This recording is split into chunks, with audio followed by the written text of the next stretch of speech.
Our next speaker is Murray Peterson. He's speaking on the designation of the Bay Building downtown. Murray is the City of Winnipeg Heritage Officer, and he has been researching and writing histories for the City of Winnipeg for over 30 years. And I also wanted to add to that he's been a wonderful team player, and he's been able to volunteer countless times over the years for Heritage Winnipeg, and we greatly appreciate that. So without further ado, Murray Peterson. Thanks very much, Cindy. Yeah, my name is Murray Peterson, and glad that you unmuted yourself because, you know, you hate to miss my bio. It's pretty exciting. So I work for the City of Winnipeg for the Historical Buildings and Resources Committee.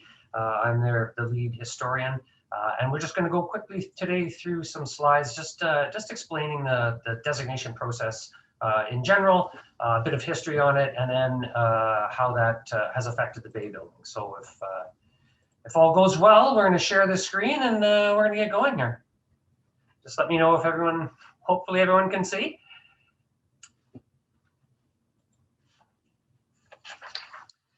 As you have already heard from Greg, the Bay Building has been an integral part of the City of Winnipeg's downtown since its construction in the 1960s. To begin, I'm going to give you a little history of Winnipeg's heritage conservation movement. In 1978, in response to proposed demolitions of two significant Main Street banking halls, City Council passed the Historical Buildings Bylaw, giving it the power to designate heritage structures and to control demolition and renovations of these buildings throughout the city. It also created the Historical Buildings Committee, an advisory committee made up of heritage experts from all three levels of government: planners, architects, engineers, and citizens. In 2014, Council passed the Historical Resources Bylaw, which modernized the process and brought more clarity, transparency, and fairness to owners through clear processes, set timeframes for decisions and notifications. It also broadened the scope to celebrate buildings, including modern buildings, landscapes such as cemeteries, and other heritage resources. It also renamed the advisory committee the Historical Buildings and Resources Committee, or HBRC, to reflect its expanded role. The new bylaw also created a nominated list, which was originally a 132 structure list that the HBRC was required to review and evaluate within 6 years. This list included all types of buildings: schools, churches, warehouses, and office buildings.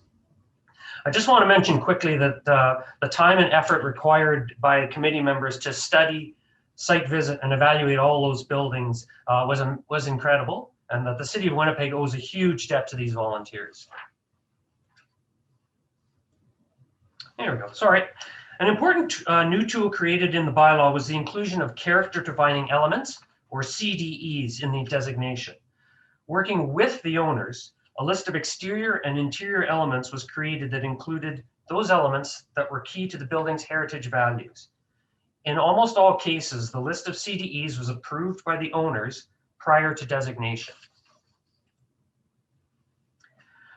Once designated, the listed CDEs are protected under the city's heritage bylaw, and any alterations, demolitions, or other work is reviewed in accordance with our adopted heritage standards and in consultation with the HBRC. A heritage permit is then required. Some examples of work that requires a heritage permit would include a new addition to a building that's on the historical buildings list, maintenance or restoration of character-defining elements, such as repainting, mortar repointing, building cleaning, re-roofing, or window repairs, alterations to character-defining elements, such as the reconstruction of an element that is deteriorated, alterations that are required by code upgrades, etc., and installation of new signs or lighting on a building that is on the list of historical resources.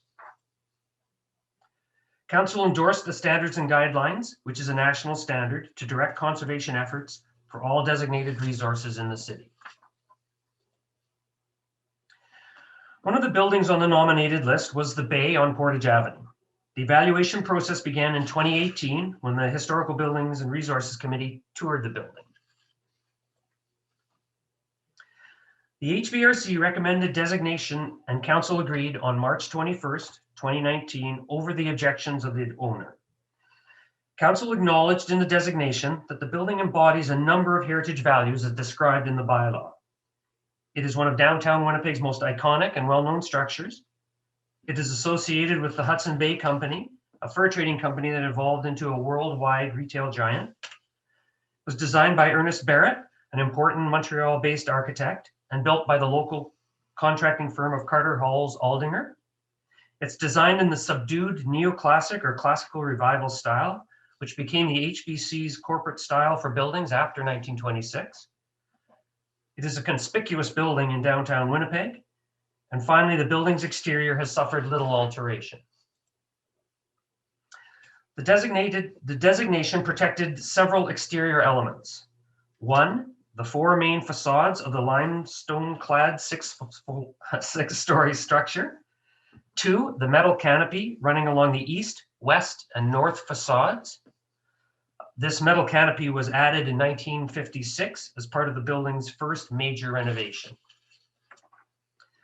Number three, the metal base of the Great Beacon on the roof, which had been erected as part of the modernization of Winnipeg's airport services, and when lit, could be seen from 100 miles. Four, the large display windows, rounded northeast and northwest corners, the five bronze framed entrances, and the fenestration and architectural elements of the upper floors.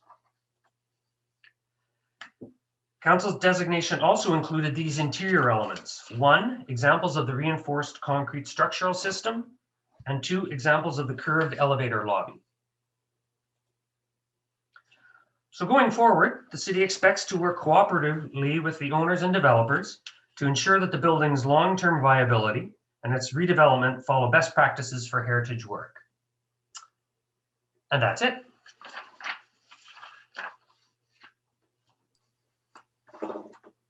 Thank you very much, Marie. That was a great presentation.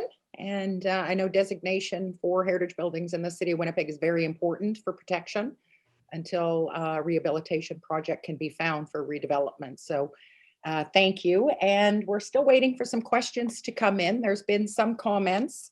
We hear there's a discussion online about housing the city archives at the Bay as one of the possible tenants. So again, a possible obvious fit. But having no other questions, we're going to move to our next presenter.